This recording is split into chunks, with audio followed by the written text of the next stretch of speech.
ముందస్తుగానే మేము ప్రారంభించినాం. మేము అన్ని ప్రికాషన్స్ తీసుకున్నాం. వాళ్ళకంటే పారదర్శకంగా వడ్లు కొనుగోలు చేయాలన్నదే మా కాంగ్రెస్ ప్రభుత్వం సీఎం రేవంత్ రెడ్డి గారి లక్ష్యం.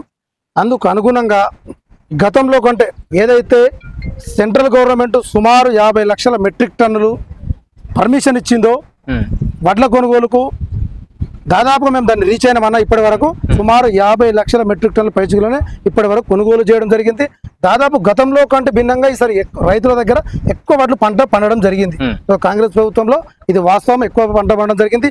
సుమారు దాదాపు రాష్ట్రంలో ఇప్పటి వరకు మినిమం 140 లక్షల మెట్రిక్ టన్నుల ధాన్యం ఉందని మొన్ననే అధికారులు కూడా అంచనా వేసిర్రు. మేము గతంలో కంటే భిన్నంగా గత 10 ఏళ్ళు బీఆర్ఎస్ ప్రభుత్వం చేయని విధంగా ఈరోజు అన్ని డిపార్ట్మెంట్స్, ఇలా పోలీస్ డిపార్ట్మెంట్స్ కానీ, రెవెన్యూ కానీ, గతంలో ఎప్పుడు కానీ పోలీస్ డిపార్ట్మెంట్ ఇన్వాల్వ్ కాలే. ఇప్పుడు పోలీస్ డిపార్ట్మెంట్ కూడా పెద్ద మొత్తంలో వడ్లు వచ్చినాయి కాబట్టి